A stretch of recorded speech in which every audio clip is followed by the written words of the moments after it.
We had the first episode of Special Forces World's Toughest Test, Season 4, Episode 1, Cody Brown. And I'm genuinely shocked how much Cody Brown there was in this episode. So I assumed that a majority of the people who are watching this were watching for the basketball player, the football players, the other celebrities, even like the Real Housewives characters. But they had a lot of Cody in episode 1. Now, there's two things that could be. One could be that he is genuinely a draw to this audience, that they are counting on him to pull the most people. It's possible. The other is that he goes home somewhat soon, so they're sort of front-loading the people who are going to be gone sooner, and then later on, we're going to see more of the people who last the whole distance. I have no idea. I haven't heard any spoilers about it, but I genuinely don't know, because I only know Sister Wives people who would be watching it for that. But so far, we have this, which I already did a video on, the risk of sounding sexist. I think that women want love and men want respect, which is a weird thing to say at a place where no one's looking for love. So it's kind of odd. They also showed a fair amount of Teresa and Gia Giudice from the Real Housewives of New Jersey. We saw a fair amount of Britney Cartwright, who went home. Spoiler alert. I tangentially know about her, but I didn't watch. She didn't even last all the way through the first challenge. The first challenge was they went up in these helicopters. They had to rappel down 100 feet, run through an abandoned village, and move supplies for their team. All of the people who came as a pair, there's two married couples, and then Teresa and Gia Giudice, who are mother-daughter. All of them were on separate teams. You already have a couple of the men being like, I don't mind the physical challenge, but I don't like it when they yell in my face. And I'm kind of like, I don't know what you expected. You thought they were going to calmly ask you? Like, I haven't even seen this show before. And I fully knew that is a big deal to do with these shows, is they're going to be yelling at you, trying to break you down to rebuild you and all of that.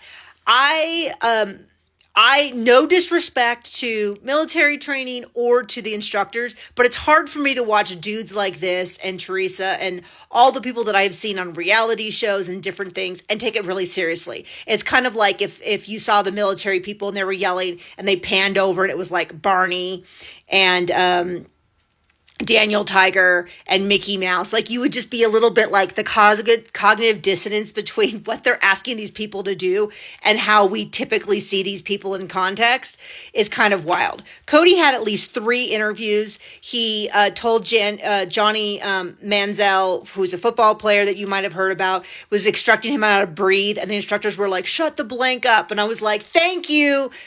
Can we get that as like a ringtone? Someone telling Cody to shut up. We also see him talking about how he's doing this so his kids will make him proud. And I screamed at the television, because by that he means Robin's kids. Because you know what would make his other children happy? A genuine phone call where he apologized for how he treated them, their siblings, and their mothers. Not him going on a TV show. Cody tells Johnny at some point, you know how I love quarterbacks. Okay, super odd. Let's see what else. There was another time when he spoke. Oh, he was like, I think men like to do hard things or something. And of course, my husband was like, hard things. Oh, and I'm like, stop it. We're watching the show. They do their challenge. They go back.